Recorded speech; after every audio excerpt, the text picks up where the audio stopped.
나는 강민호를 처음 만났던 순간을 아직도 생생하게 기억한다.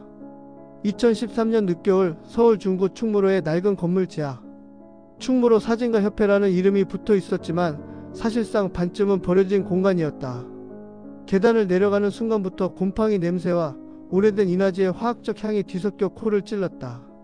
벽에는 지난 세대의 사진가들이 남긴 빛바랜 액자가 걸려 있었고 형광등은 깜빡이며 공간을 불안하게 물들였다. 그곳은 마치 사진이라는 매체가 가진 기록의 무게를 그대로 응축해 놓은 듯한 장소였다. 그 구석 낡은 삼각대 옆에 앉아있던 사람이 바로 강민호였다. 그는 검은 코트를 입고 있었는데 마치 자신을 둘러싼 세계와 거리를 두려는 듯한 태도였다. 그러나 그의 눈빛은 정반대였다. 세상의 모든 화상을 꿰뚫어 보려는 듯 날카롭고도 집요했다. 그 눈빛은 차갑고 동시에 뜨거웠다.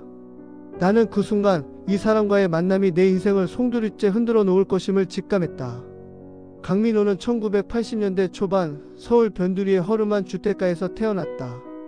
그의 집은 늘 가난했고 부모는 생계를 위해 하루 종일 일터에 매달려야 했다. 어린 민호는 집안에 남겨진 낡은 잡지와 신문을 뒤적이며 세상을 배웠다. 그는 글보다 사진에 먼저 매혹되었다. 활자 속의 세계는 설명이 필요했지만 사진은 설명 없이도 진실을 드러내는 듯 보였기 때문이다. 그가 처음 카메라를 손에 쥔 것은 중학교 시절이었다. 아버지가 공사장에서 주워온 낡은 필름 카메라였다. 셔터는 종종 걸렸고 렌즈는 흠집투성이었지만 민호는 그것을 보물처럼 다루었다.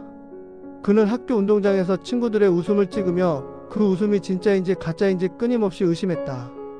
저 웃음은 카메라가 있어서 나온 거야. 카메라가 없었다면 저 애는 웃지 않았을 거야. 그는 늘 그렇게 중얼거렸다.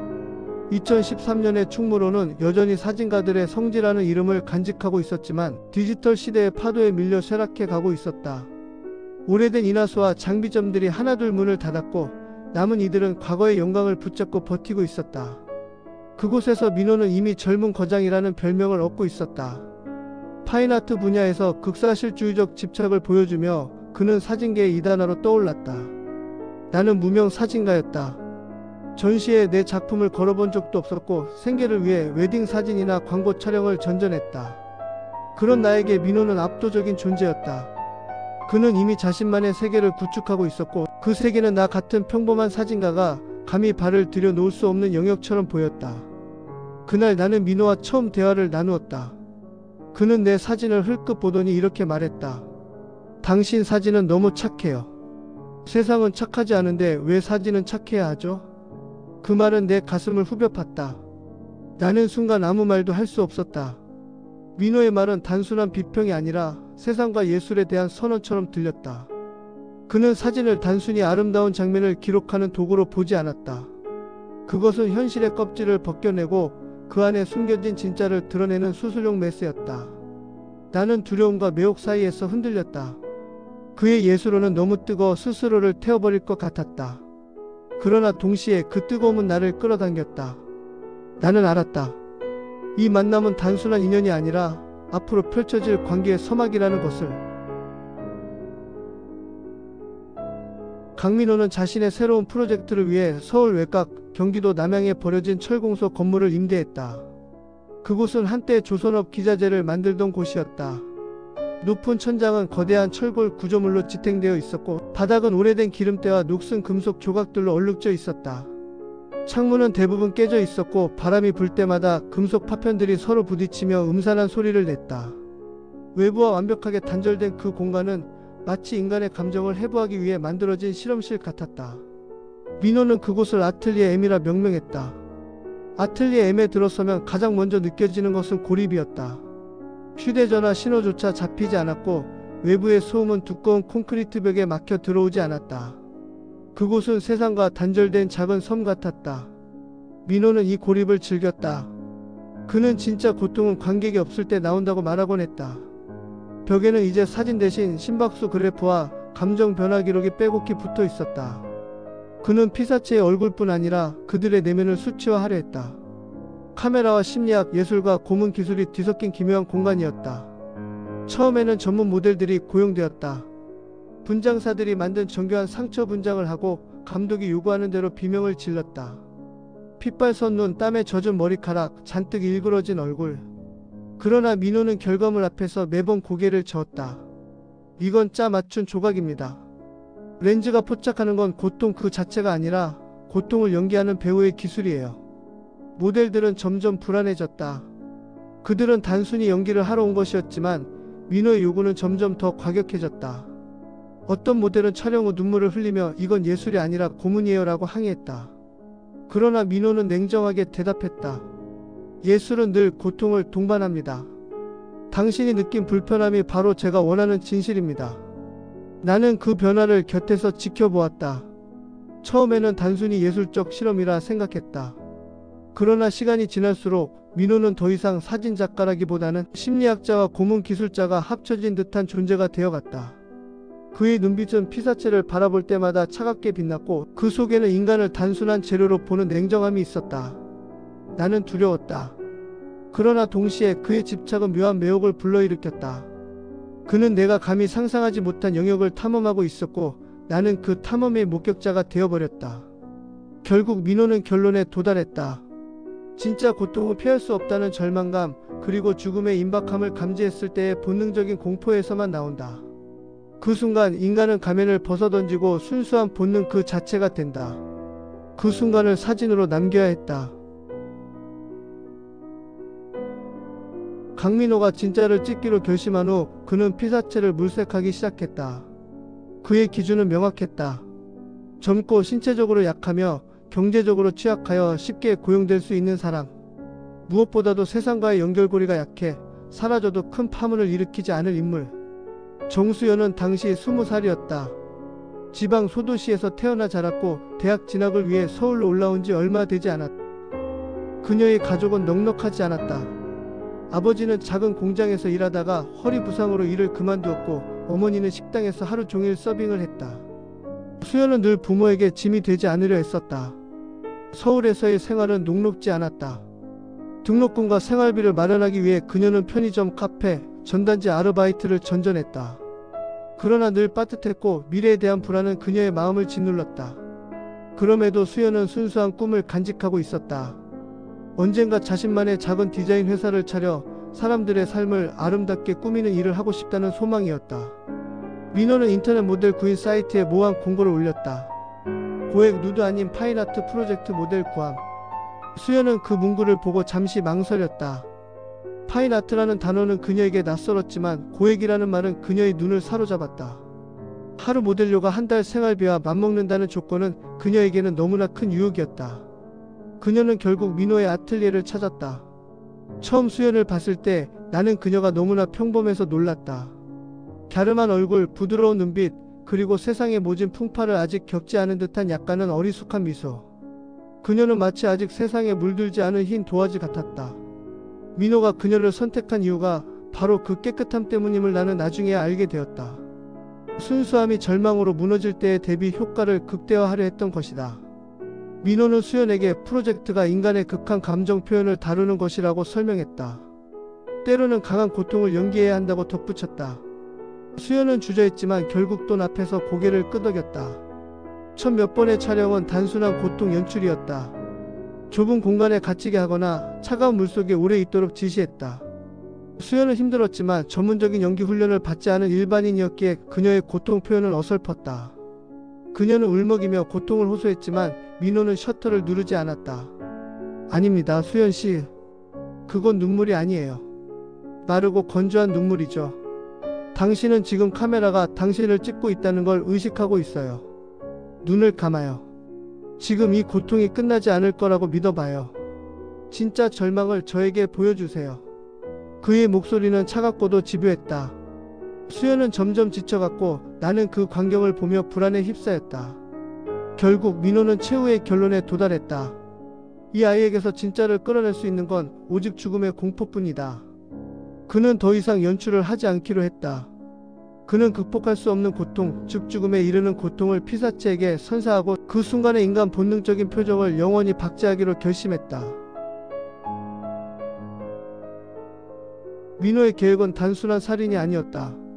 그는 그것을 예술적 연출로 승화시키려 했다. 그는 수개월 동안 독극물에 관한 자료를 탐독했다. 해외 논문 화학실험 보고서, 심지어 앙거래 루트를 통해 입수한 비밀 문서까지. 그는 청산가리와 유사하게 신경을 마비시키며 극심한 고통을 유발하는 화학 물질을 손에 넣었다. 그것은 무색무취에 가까웠지만 민호는 혹시 모를 위험을 대비해 강한 향과 색을 가진 음료에 섞기로 했다. 그는 오렌지 주스를 선택했다. 순수한 색, 친숙한 맛, 그리고 완벽한 위장. 그의 눈빛은 오렌지빛 액체를 바라보며 빛났다. 어린 시절 아침마다 마셨던 달콤한 주스가 이제는 죽음을 품은 매개체가 된 것이다. 아틀리에 M은 이미 변신을 마쳤다. 그는 내부를 단조로운 회색으로 칠하고 오직 한 개의 강렬한 할로겐 조명만을 천장에 매달았다. 그 빛은 피사체의 표정과 몸짓 외의 모든 것을 배제했다. 바닥은 차갑고 공기는 무겁게 가라앉아 있었다. 그곳은 더 이상 예술의 공간이 아니라 인간의 본능을 추출하는 실험실이었다. 2015년 늦가을의 어느 화요일, 하늘은 잿빛이었고 바람은 차가웠다. 그러나 민호의 마음은 이상할 정도로 고요했다. 그는 수연에게 평소와 똑같이 연락했다. 수연씨, 오늘은 마지막 테스트 촬영입니다. 당신의 가장 순수한 순간을 담아낼 거예요. 수연은 들떠 있었다. 그녀는 고액의 모델료를 받았고 드디어 이 고통스러운 촬영이 끝날 것이라는 희망에 부풀어 있었다. 그녀는 스튜디오에 도착했을 때 평소보다 훨씬 편안하고 밝은 표정이었다. 민호는 따뜻한 미소를 지으며 그녀를 맞이했다. 그는 고급 오렌지 주스를 잔에 따라 건네며 말했다. 고생 많았어요. 잠시 목 좀 축이고 시작하죠. 오늘은 정말 중요한 날이니까. 수연은 아무런 의심 없이 주스를 받아 단숨에 들이켰다. 달콤하고 강한 맛이 독국물의 존재를 완벽하게 숨겨주었다. 그녀는 빈잔을 건네며 환하게 웃었다. 이제 시작할까요, 작가님? 민호는 셔터가 장착된 리모컨을 든 채 그녀에게서 시선을 떼지 않고 조용히 답했다. 네, 이제 곧 진짜가 시작될 겁니다.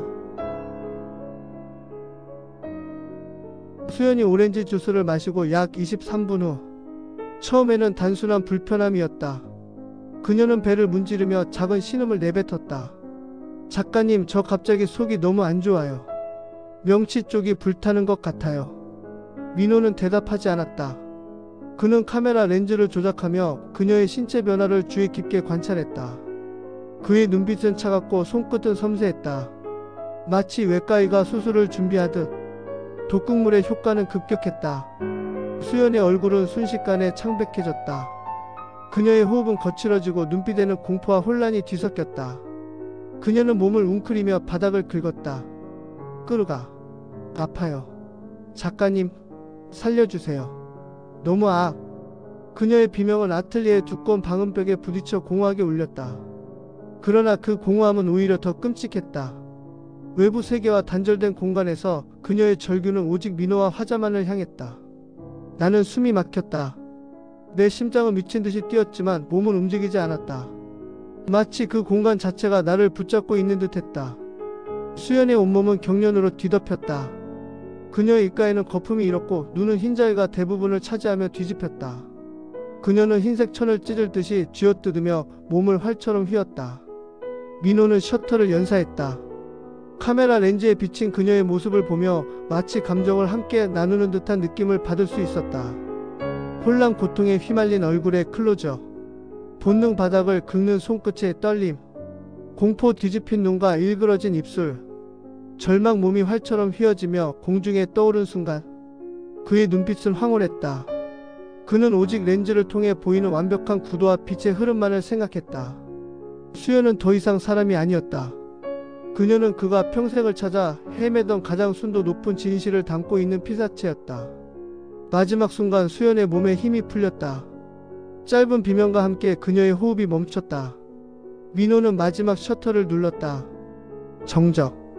더 이상 고통도 공포도 없는 모든 것이 끝난 후의 차가운 평온. 그는 카메라를 내려놓고 긴 한숨을 내쉬었다. 그의 얼굴에는 땀이 흥건했지만 입가에는 만족스러운 미소가 걸려 있었다. 완벽해. 그는 나지막이 중얼거렸다. 이것이야말로 진짜 예술이지. 나는 그 순간 내 안에서 무언가가 부서지는 소리를 들었다. 인간의 절망을 예술로 포장하는 광기의 기록. 그것을 목격한 자로서 나는 영원히 그 기억에서 벗어날 수 없게 되었다. 살인은 끝났다. 그러나 민호의 얼굴에는 죄책감이나 동정심은 전혀 없었다. 그는 가장 먼저 자신의 옷과 몸에 묻었을지 모르는 미세한 흔적들을 제거했다. 일회용 작업복과 마스크, 고무장갑을 착용한 그는 마치 실험실의 연구원처럼 차분했다. 수연이 만졌을 모든 물건들, 빈 오렌지 주스잔, 촬영용 소품, 문고리를 알코올로 세밀하게 닦아냈다. 특히 오렌지 주스잔은 고압 세척기로 세척한 후 바깥 철공소 구역의 폐기물 처리장에 던져 넣었다. 나는 그 과정을 지켜보며 숨이 막혔다. 방금 전까지 인간의 절규가 울려 퍼졌던 공간이 이제는 차갑게 정리되는 실험실로 변해 있었다. 가장 어려운 부분은 시신이었다. 수연의 몸은 여전히 경직된 상태로 바닥에 누워 있었다. 민호는 미리 준비해둔 대형 비닐과 방수포를 꺼냈다. 그는 시신을 비닐 안에 넣고 방수포로 단단히 감쌌다. 그의 동작에는 죄책감이 없었다. 오직 미술품을 포장하는 장인의 섬세함만이 느껴졌다. 그는 시신을 SUV 차량 트렁크에 실었다. 시간은 이미 새벽 3시를 넘기고 있었다. 나는 그 순간 차가운 공기 속에서 내 심장이 얼어붙는 것을 느꼈다. 민호는 사전에 물색해둔 장소로 향했다. 경기도 파주의 국경지역 인근 인적이 드문 야산의 깊은 계곡.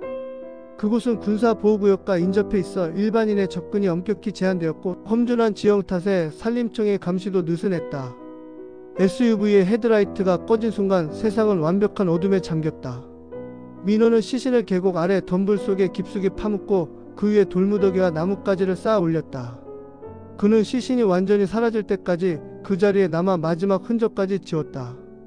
나는 그 과정을 지켜보며 끔찍한 전율을 느꼈다. 민호는 예술가에서 사건 수습가로 변신했고 그 변신은 너무나 자연스러웠다. 나는 스스로에게 물었다. 나는 왜 이 광경을 막지 못했을까? 왜 침묵했을까? 그러나 답은 나오지 않았다.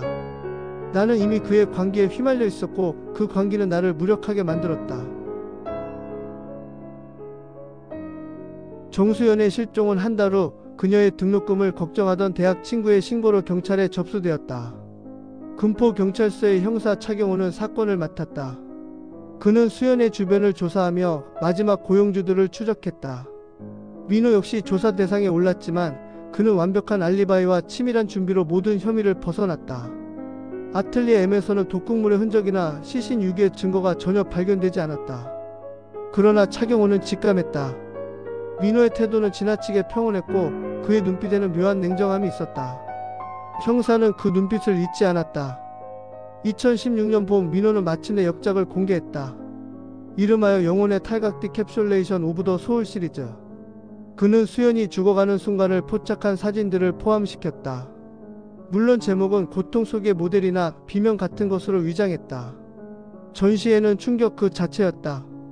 관람객들은 사진 앞에서 숨을 쉬는 것조차 어려워했다. 경련하는 몸짓, 뒤집힌 눈, 절규하는 인매. 그것은 너무나 생생해서 단순한 연기라고 보기에는 불가능했다. 비평가들은 극찬했다. 민호가 인간의 가장 깊은 본능을 포착하는 데 성공했다. 예술의 새로운 지평을 열었다. 그는 이 작품으로 그의 가장 권위 있는 사진상을 수상했다. 나는 그 사진들 앞에서 몸이 얼어붙었다. 나는 민호의 눈빛을 기억하고 있었다. 나는 직감했다. 이 사진들은 연기가 아니라는 것을. 차경호 형사는 전시회에 직접 찾아갔다. 그는 사진 속 수연의 표정을 유심히 관찰했다. 그것은 단순한 연기가 아니었다. 독극물 중독의 임상적 징후와 너무나 흡사했다. 형사는 집요하게 수연의 주변을 재조사했고 결국 민호가 폐쇄적인 화학물질 암거래상과 접촉했다는 금융거래 기록을 포착했다.